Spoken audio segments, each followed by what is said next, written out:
नई सभ्यताएं ताजी होती हैं, जिंदा होती हैं, ताकतवर होती हैं, कुछ करने की हिम्मत होती है। हमें कुछ भी करने की हिम्मत नहीं। शूद्र जैसी सड़ी और गिरी गिराई चीज को भी गिराने की हिम्मत नहीं। उसको भी हम पूछते हैं कैसे गिराएं, उसको भी हम पूछते हैं शूद्र को कैसे मिटाएं।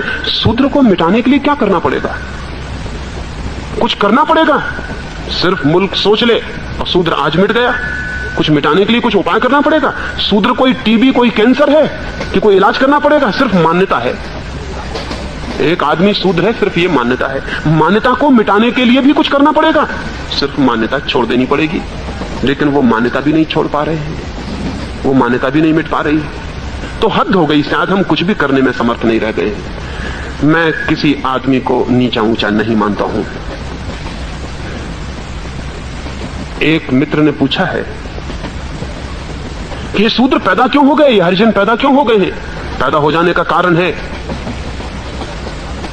दुनिया में वर्ग सदा से हैं, क्लासेस सदा से हैं, लेकिन वर्ण हिंदुस्तान की अपनी ईजाद। वर्ण दुनिया में कहीं भी नहीं। वर्ग सब जगह है, गरीब है, अमीर है, लेकिन शूद्र और ब्राह्मण और क्षत्रिय और वैश्य जैसा वर्ग कहीं भी नहीं। वर्ण कभी भी नहीं। वर्ग का मतलब यह होता है कि कोई आदमी गरीब है, वो चाहे तो कल अमीर भी हो सकता है, कोई रुकावट नहीं। फ्लूडिटी है, एक तरलता है। अमीर गरीब हो सकता है, गरीब अमीर हो सकता है। हिंदुस्तान ने एक बहुत चालाकी का काम किया। उसने गरीबी और अमीरी के बीच फ्लूडिटी, जो तरलता थी, वो खत्म कर दी और उसने निश्चित वर्ण पैदा कर दिए। वर्ण का अर्थ है ठोस हो गया वर्ग जिसमें बदलाहट नहीं हो सकती, जम गया वर्ग, फ्रोजन क्लास। शूद्र को, गरीब को उसने कह दिया, दीन को, हीन को उसने कह दिया कि बस तू जम गया, अब तेरे भीतर से बदलाहट नहीं हो सकती, तू ऊपर नहीं जा सकता। ऊपर की क्लासेस को इससे फायदा हुआ क्योंकि नीचे की क्लासेस का कंपटीशन, प्रतियोगिता खत्म हो गई। हिंदुस्तान ने एक तरकीब ईजाद की प्रतियोगिता खत्म करने की। करोड़ों शूद्रों से प्रतियोगिता खत्म हो गई। अब उनके बेटे ब्राह्मणों के बेटों से संघर्ष न कर सकेंगे ऋषि होने का। अब उनके बेटे वैश्यों के बेटों से धनपति होने का संघर्ष न कर सकेंगे। अब उनके बेटे बहादुरों की तरह लड़ न सकेंगे, क्षत्रियों से संघर्ष न कर सकेंगे। एक बड़े वर्ग को, नीचे के विराट वर्ग को हमने बिल्कुल जमा दिया और द्वार बंद कर दिए। अब तुम कहीं आ ना जा सकोगे। ऊपर के वर्गों को लाभ हुआ, फिर क्रमशः हम जमाते चले गए। शूद्र के बाद वैश्य को हमने जमा दिया और उससे कह दिया धन तेरी दुनिया है, इससे आगे तू नहीं बढ़ सकता। यश और ज्ञान तेरी दुनिया नहीं। क्षत्रिय को कह दिया कि यश तेरी दुनिया है लेकिन ज्ञान तेरी दुनिया नहीं। और सबके ऊपर वो जो ज्ञानवान है, वो जो पंडित है, वो जो ब्राह्मण है, वो बैठ गया। ये वर्ग जमा दिए, इससे प्रतियोगिता खत्म हो गई और समाज जड़ हो गया। हिंदुस्तान को वर्ण से जितनी मृत्यु मिली, जितनी जड़ता मिली, उतनी किसी और चीज से नहीं मिली। इसका फिर परिणाम अनंत रूपों से घातक हुआ। हिंदुस्तान पर हमला हुआ। हिंदुस्तान पर हमला हुआ तो शूद्र ने कहा हमें क्या मतलब है? शूद्र को क्या मतलब है? भंगी भंगी रहेगा, चाहे मुसलमान दिल्ली में बैठे कि हिंदू बैठे कि अंग्रेज बैठे, भंगी में क्या फर्क पड़ने वाला है? भंगी भंगी रहेगा। भंगी ने कहा हमारा भाग्य तो तय है, तो कोई भी राजा हो हमें क्या हानि है, हम तो अपने चलते चले जाएंगे, जो हम करते हैं करते चले जाएंगे। हिंदुस्तान की विराट जनता वर्णों के कारण हिंदुस्तान के जीवन में अरुचि से भर गई, विराटपूर्ण हो गई। हिंदुस्तान कभी गुलाम ना होता अगर हिंदुस्तान में शूद्र ना होते। हिंदुस्तान कभी गुलाम ना होता अगर हिंदुस्तान में वर्ण ना होते। हिंदुस्तान की वर्ण व्यवस्था ने हिंदुस्तान में ऐसे तबके बांट दिए कि एक आदमी को कोई जरूरत न रही चिंतित होने की। सिर्फ थोड़े से लोगों को चिंतित थी, क्षत्रियों को, कि हम अपने राज्य को बचाएं, बाकी पूरे देश को कोई प्रयोजन न था। गरीब को क्या प्रयोजन है अमीरों के झगड़े से? कोई प्रयोजन नहीं है। वही तो अभी भी हो गया, फिर से वही हो गया। अंग्रेज हिंदुस्तान से गए, गरीबों ने सोचा था हमें कुछ मिल जाएगा, फिर उनको पता चला कुछ नहीं मिलता। अंग्रेज पूंजीपति बदल जाता है, हिंदू पूंजीपति उसकी जगह बैठ जाता है। गरीब अपनी जगह है, वो वहीं के वहीं है, उससे कोई फर्क नहीं पड़ता है। अमीरों के झगड़े हैं, ऊपर के झगड़े हैं, नीचे के आदमी को क्या मतलब है? ये हिंदुस्तान के हजारों वर्ष के शूद्रों की वर्ण व्यवस्था की टूट ने ऐसी स्थिति जमा दी कि हिंदुस्तान में कोई सामाजिक धारणा, कोई राष्ट्र, कोई नेशन, कोई भी पैदा नहीं हो सका। लेकिन जो लोग इनके विरोध में खड़े हैं वो भी मौलिक आधारों के विरोध में नहीं है। गांधी जी चाहते थे कि अछूत मिट जाए, लेकिन गांधी जी कर्म के सिद्धांत के संबंध में एक शब्द विरोध में नहीं बोले। और शायद आपको ख्याल में भी ना हो कि हिंदुओं ने जो व्यवस्था की है, हिंदुओं का दिमाग इतना सिस्टम मेकर रहा है, उन्होंने इतनी व्यवस्था की है सिद्धांतों की। सिद्धांतों के मुकाबले सिद्धांत बनाने के लिए हमसे बढ़िया लोग दुनिया में खोजने मुश्किल है। हम ऐसे गजब के सिद्धांत बनाते हैं, हम इतने कुशल हैं सिद्धांत बनाने में कि जिसका कोई हिसाब नहीं।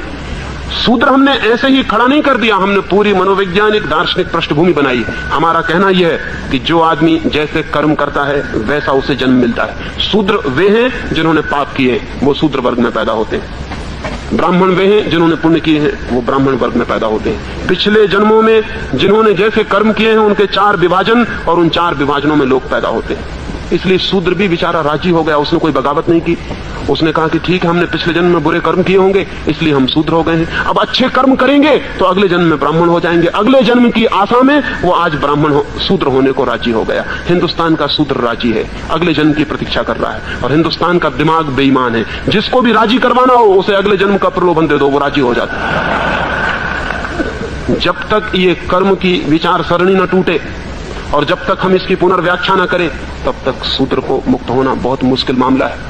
और बड़ा मजा तो यह है कि जिससे उसे मुक्त होना है वो उसी से बंधने की पूरी कोशिश कर रहा है। विनोबा जी या गांधी जी उसको उन्हीं मंदिरों में ले जाने के लिए प्रवेश दिलवा रहे हैं जिन मंदिरों से उसे मुक्त होना चाहिए। ये बड़ी मजे की बात है। जिन हिंदू पुरोहितों से मुक्त होना है, गांधी जी और विनोबा जी कह रहे हैं कि उन मंदिरों में शूद्र का प्रवेश होना चाहिए। ये बड़ी क्रांति की बात है कि मंदिर में शूद्र का प्रवेश हो। किसके मंदिर में?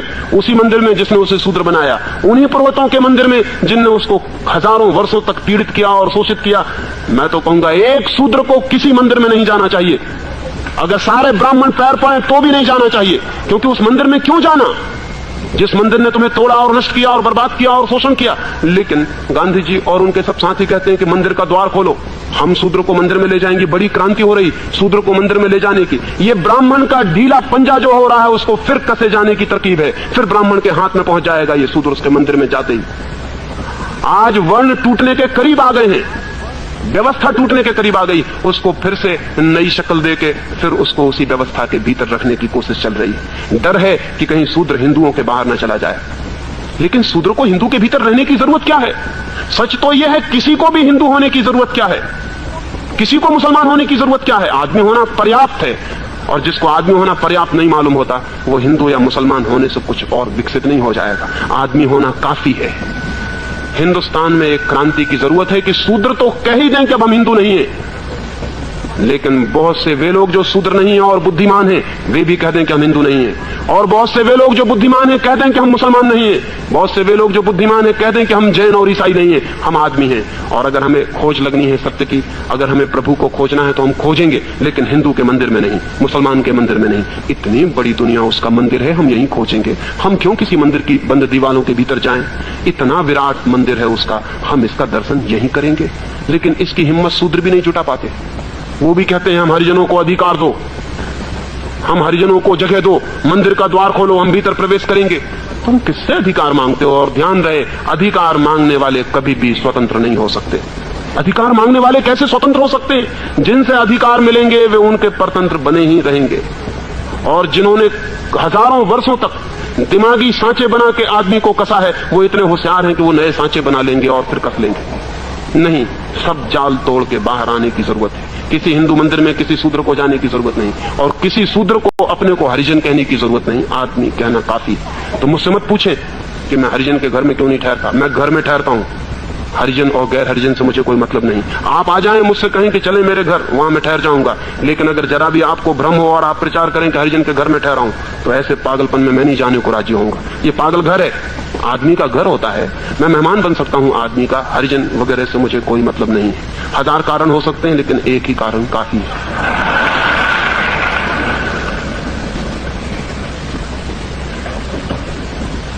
एक मित्र ने पूछा है